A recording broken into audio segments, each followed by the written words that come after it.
Welcome to the Big Life Podcast. I'm Neal Oates Jr., and I'm here with Mr. Robin Lewis. How are you doing today? Hello, Mr. Neal Oates Jr. I'm doing great, man. Good to be here with you, sir. I am glad to be here with you as well. And I'm grateful that our audience is here with us because today we are talking about success, but not the version that most people chase. We're not talking about that success. We're talking about the kind of success that your family actually feels. And this conversation matters, Robin and audience, because many people listening are responsible. You carry weight, you build, you provide, you lead. You work hard because you care deeply about the people in your lives. But sometimes the pursuit of a better life can unintentionally create distance from the very people it is meant to bless. So today, Robin and we're going to slow this down and look at success through a different lens. I love it, Neil. I'm so glad that we're having this conversation today because success is usually defined by what we see, what is visible, like things like income or growth or position or reputation, right? Achievements. But your family does not experience your achievements the way that the world does. They experience your tone. They experience your availability. They experience your emotional steadiness, right? They experience your attention. And there can be a gap. If I can be honest, I've experienced it. But there can be a gap between what looks successful externally and what feels secure internally at home. All right, Mr. Robin Lewis. And ladies and gentlemen, Robin and I are doing this. You've already heard Robin say that he has experience, so have I. And so we're going to dive into this right now. And here's what I want to say. That gap that Robin mentioned is subtle.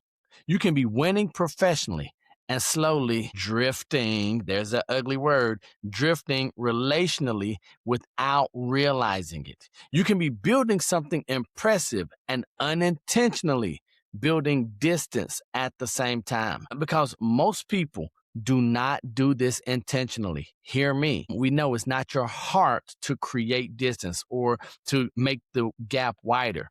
Most of us are not choosing work over family in a conscious way. We're choosing responsibility. We are choosing provision. We are choosing opportunity.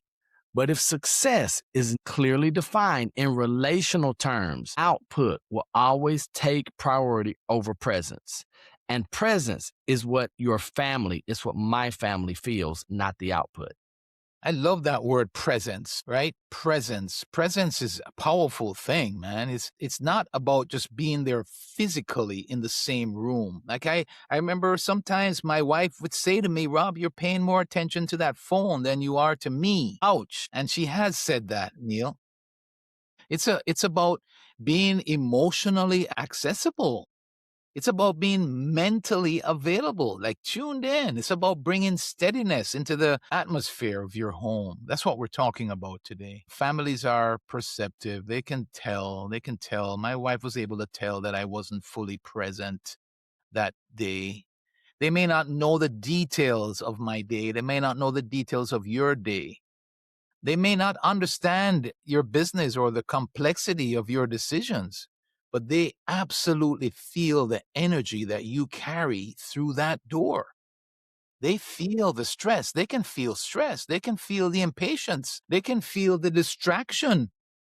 They also can feel the calm or the joy and the attentiveness. And what they feel becomes what they remember. Right, Neil? Yes, that is correct. And so I have been on the receiving end as well as one of those. And I'm like, oh, okay, let me get back here. And so I always think about the saying, be where your feet are. And so I have been guilty of that. Now, I do want to pause right here. Some of our audience, some of our listeners, our viewers might be saying, Neal, Robin, I don't have a family. I'm single. I'm out here. But we want you to understand that it could be your friends, it could be your peers, it could be your acquaintances or your colleagues, where whenever you're with them, you are not fully present. So we don't want you to tune out from this episode of The Big Life, because we're sure that even if it is not your immediate family, that what we talk about here through the remainder of this episode will benefit you. And so that is something worth sitting with what you just said, Robin. Your family will remember how life felt around you, right? Not my revenue numbers, not my quarterly wins, not the recognition that I receive or that you receive. They're going to remember whether you were present in the small moments, right? Did you listen fully? Did you respond patiently? This is one, and I'm going to go ahead and share this, Robin. My worst thing. So, my wife and my son, they both like to tell stories, and I'm talking about detailed stories. So, when I would say, "How is the movie?" What I want is one of two words, good or bad. What I get is, it was awesome. Let me tell you, it opened up. And Robin, and I'm sitting here, and can you believe what the knucklehead that is your co-host, the partner of success? You know, I would do this right here, like not mentally. Robin, I'm sitting here like, hurry up, doing the hand gesture, like, okay, fast forward. And man, I just shut them down because I did not respond patiently. And so there's nothing more stinging than when you ask your wife or your son, hey, how was the movie? Fine. And that's it. Oh my gosh. Did I respond patiently? No. Do I now? Absolutely. So this next question is what I had to do. I had to answer this question. Do I create space for conversation? Did I make eye contact without rushing to my phone? And so those small interactions, they build up over time, they accumulate.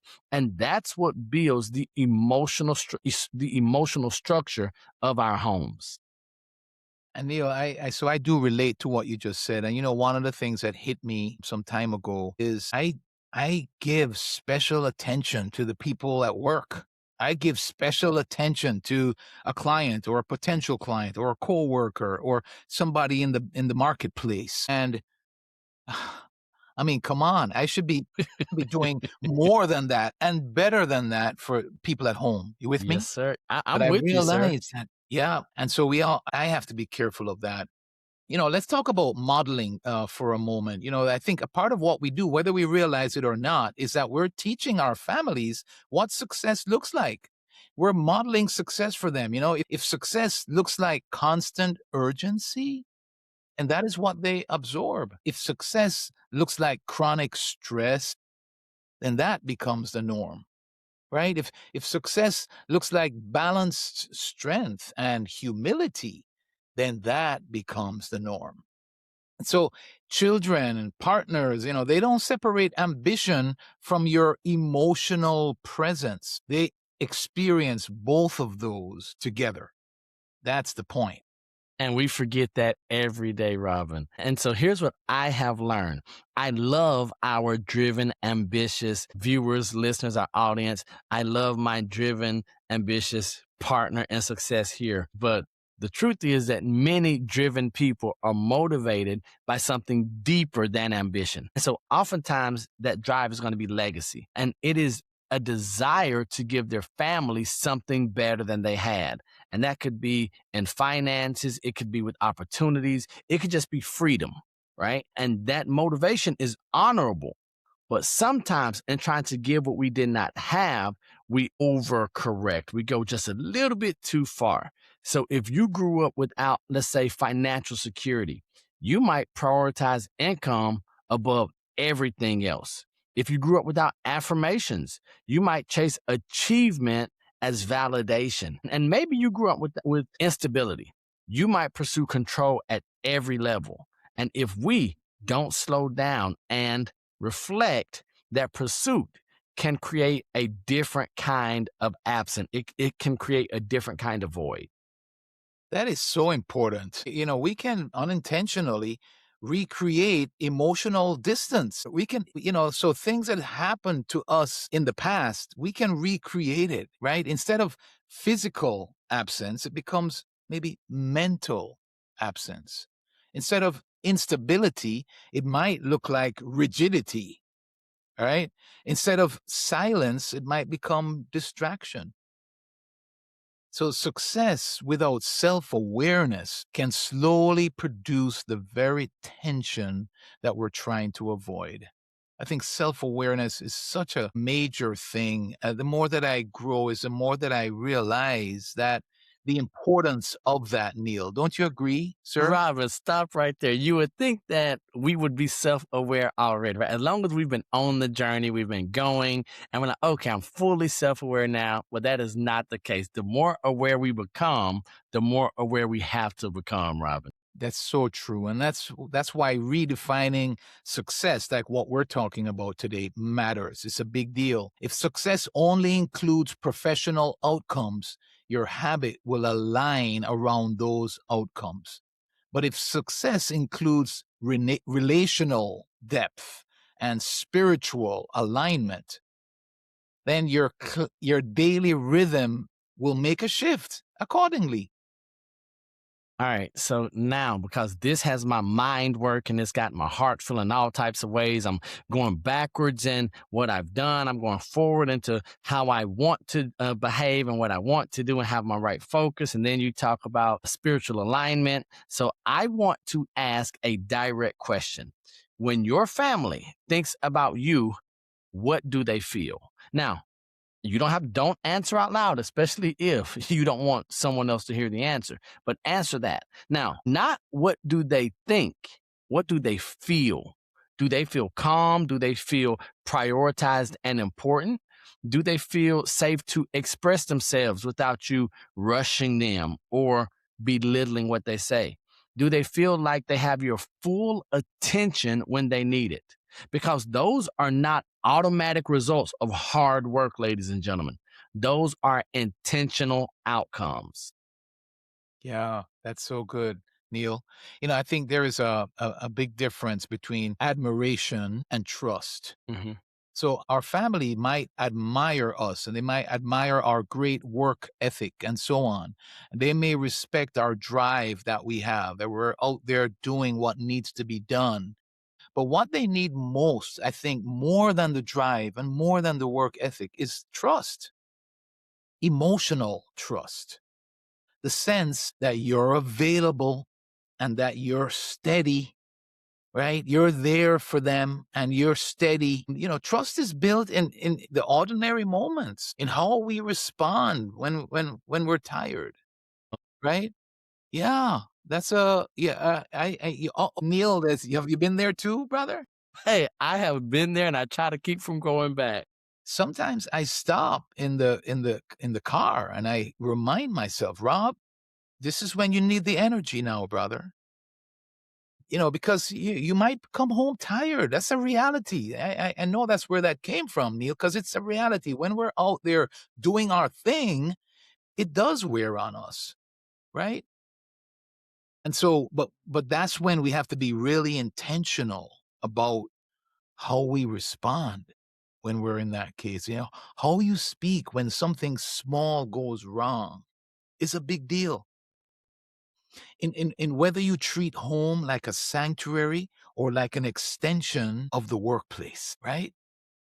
So, Robin, I love the way you said that sometimes you just have to pause outside in the driveway before bringing that energy in. So, I'm going to share something practical. Success your family feels is less about hours worked and more about transitions handled. And exactly what you mentioned, Robin, the transition from work to home matters. Ladies and gentlemen, leaders, that transition from work to home matters, especially if we work from home, ladies and gentlemen, because we can just go from one room to the next and carry that thing from our office to the living room or the bedroom or the kitchen. And so if I or if we carry the weight of the day directly into your living room, your family absorbs it. Not because you intended to transfer it, but because atmosphere transfers naturally. right? The unnatural thing is learning to reset, and learning to reset has a big impact. Even a short pause before walking through the door, even a moment to breathe and say, I'm shifting roles right now. I'm not leader. I'm going to be husband, wife, spouse, partner, friend, parent. That kind of discipline protects relationships, and it requires more of us. But if we are going to be the people who live the big life, we have to be willing to do that work.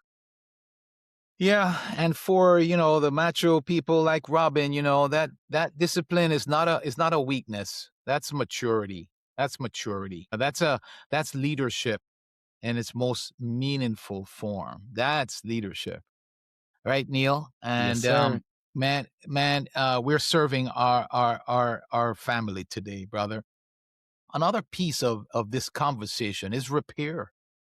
No one gets this right all the time, right? You've heard Neil and I share moments already, and we can share more. I know I can. But there'll be days when stress leaks out. There's no question about that. That's going to happen. We're human. There'll be moments when our patience will run thin. And so, what matters, I think, in those cases is the willingness to repair quickly. Hmm. I think this is so key, Neil. So, saying something like, I was distracted. I'm so sorry. That's on me. Can we start again? I am sorry. I was not paying attention. My mind was somewhere else. I am so sorry. Can we start over? And that humility builds trust faster than perfection ever could. And so we're human, and how we approach repairing it is also just as important. Robin, you mentioned humility now, but you mentioned modeling out earlier, and you talk about modeling success. And so here's what humility models: it models strength, not the big muscles and the bravado or the ego strength, but it teaches your family that success does not mean ego, it means growth. There is a spiritual dimension here also. So many people justify constant striving as purpose driven, right? But purpose is not meant to fragment and tear apart your life. It's meant to integrate it. So if your calling consistently costs you peace at home, and so Robin, we had this conversation before we started recording. If your calling constantly costs you peace at home, something needs recalibration. We just do not believe that we're going to have a calling on our life that is going to tear apart the very institution that Robin and I believe God put together, right? Yes. And so now here's what we're saying. If that calling is causing things to get kind of wavy, recalibration, not abandonment. It doesn't mean she doesn't know what she's talking about. He doesn't get it. They don't understand. And Robin, we can abandon while still physically being present. That's not what we want. We want recalibration and repair. It's so true. And recalibration often begins with small choices. So we're going to share a few of those small choices and you're going to think of your own. But here are some to kind of get you thinking. Protecting dinner without devices, right? Like put that device away, literally, right? Scheduling intentional one-on-one time, right? Scheduling that time, just like you would schedule a time for your most important client. Asking questions without rushing to solutions. I said that one slowly because I want Robin to hear it again. I thought you were saying that for me, Robin, because I definitely need to hear it again. So the I've moment you gotten said better. the I've moment gotten you better, said Neil. asking questions without rushing to solutions, Yeah. so I I always got want to to make rush to sure I the don't do that. solution. Come on. Yeah. And what it shows is that oftentimes I'll just tell our folks the whole story. I'm talking about with my wife. Oftentimes I want to come in and solve whatever it is that she's sharing. And that's not what she wants. She just wants me to hear. She's just trying to share something that's happening in her life or that may have happened that day. And I just need to ask a little bit more, right? Be curious. Try to find out where she's coming from or where it may have troubled her or whatever the situation might be. Instead of rushing to try and get and solve it for her, just be curious and ask a little bit more. Another one is creating rituals that actually anchor connection. So, what rituals that do you have in your life that anchors your connection? That's another good one. And what are some that you think about, our listeners? You might have your own sort of ritual, or maybe you can create one, or maybe there are other things that you can do, small choices that will help you to recalibrate. These habits build emotional equity, and emotional equity creates resilience, and resilience allows family to navigate hard seasons and difficulties, without being fractured. And that's so important today. I'm so glad you said that, Robin, because we wish, we hope, we even pray for the thing that we know because we know Jesus said, in this life, you will have trouble, right? And so the reason I bring this up is because hard seasons are going to come. That is certain. And so when they do, your family will not draw strength from your title, CEO, vice president, number one salesperson. They're going to draw strength from your steadiness. And so I'm talking to Neal Oates out loud, and you all just happen to be listening in. And that kind of success that lasts is not loud. It's consistent, it's relational, it's rooted in values rather than visibility. It's not about what they see, it's about what's on the inside, that thing that when all heck breaks loose and the yogurt hits the fan, it's those values that's holding me and the family together. Neil, and I know some of our listeners, or somebody might be listening to our podcast for the very first time, and they might be saying, "Boy, these guys are getting personal today. They're getting personal." But it's so valuable. I feel so good talking about this with our listeners today, Neil, because this is so real. So, Robin, before, and you say that, here's where we want you all to hear our heart. And so, if you're here on the Big Life podcast, listen to this episode for the first time, or if you are a listener of many episodes now that we have seasons of them, we are here to not tell you what to do, but maybe share some things from Robin and myself that we've experienced, that we've learned along the way. We're even getting input from you as our listeners and viewers to make this better because our goal, our purpose is to help you live the big life. And that's not always going to be sexy and flashy. Oftentimes, it's going to be doing that necessary work that's behind the scenes so we can experience that big life. And today, so that our families can experience that big life with us. Yeah, and that's so important. It's so important. So the truth is, if we're not talking about stuff like this, we're not serving our listeners. And I want to leave our listeners today, Neil, with a reflective exercise. So what I want you to do, and you might need to if you're driving, you don't want to do this now because you're probably going to get yourself in trouble. But you can either note where this is in the podcast and come back to it, or just make a mental note of what I'm suggesting that you're going to do.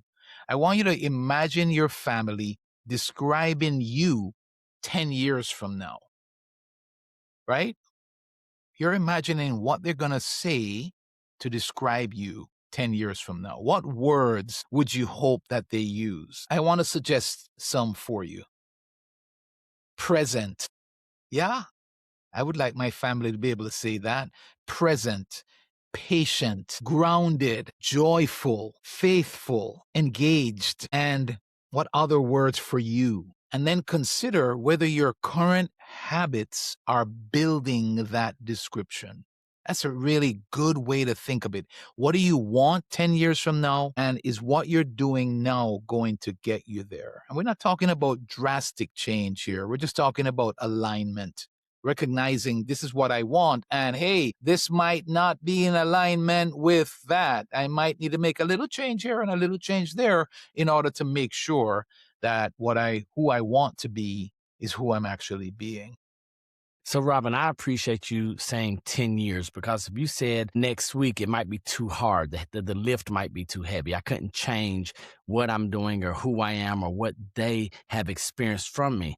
But looking ahead 10 years and with the optimism and the hope and belief that I can do something to get there makes it a little easier. It gives me the confidence to begin and then to be steady step by step. And I think it's so important because as we think about that, we start thinking that success is not only what you build, it's what you cultivate. And when we talk about cultivating, I'm always going back to the illustration of the farm, right? So when you cultivate, it's not like you can put some things together and then have something like you're taking 2 blocks and now have a bigger block. No, you've got to let the process work. You have to let that fallow season and you've got to do your part so you can cultivate and grow that thing. But you can accumulate resources and still neglect connection. Or you can build something meaningful that your family feels every single day. And so that's what we're talking about, building something successful that our family feels every single day. The kind of success your family actually feels is measured in what you said earlier, Robin, that tone, the time, and big word, trust. So there you have it, folks. And that kind of success is within reach. It does not require us to abandon ambition. It just requires us to anchor our ambition in or with what matters most. That's really all we're saying here. Woo, Robin Lewis. Man, this was a good one today. And so when I say it was a good one, it was good for you all, but it was great for me. And sometimes I need to hear myself talk. I need to get this stuff out. And so I'm sure that it served you as much as it served Robin and myself. And I just want to tell you that we're grateful that you spent this time with us. We're hoping that this conversation is going to sit with you and that you're going to let it guide some small adjustments that create lasting impact as it will for Robin and myself. So, Neil, I just want to say as we close this one down, it's a pleasure doing this type of work with you, sir. And yeah, I think we served our listeners today. I don't know when you're listening to this. It could be years from when we actually recorded this, but I know that this is one of those that will serve you no matter what, no matter where, no matter when. And we're going to close it as we always do. And Neil, anything to share or say before we do? Yes, I do want to say something. Man, I'm glad we have a great relationship, Robin, because if not, I would not let you talk to me this way. And the reason I say that is when and it's a beautiful thing when you know how you're feeling and your experience with it. Sometimes we think we might be the only one, but your willingness to share and then as you speak about modeling out success, it hits me different than if I was reading it in a right? It Yeah. hits you different when you have a trusted partner and friend and someone that you can do life with. When they say, "Hey, have you considered this?" or "Here's my experience." So I want to tell you, thank you for your transparency. Thank you for your honesty. And ladies and gentlemen, you all are lucky that Robin and I have a great relationship because I would not let him sit here and tell me not to rush my wife and my son through their stories and just to wait for them to tell the entire story. So that is my exercise today as I record, as we go through and do post production. And when we listen to this episode, when it comes out, I'm going to make sure that I lead with patience, Robin. So thank you, sir. Yeah, man, right on, right back at you. And to our listeners, you don't need to be perfect. You don't need to chase perfection because none of us will arrive there, right? We just need to take the next step. And so take the next step that's good for you. And remember that we love you, God loves you, and there's nothing you can do about it. And until the next time we see you or you see us, remember, we're right there with you. Peace. Peace.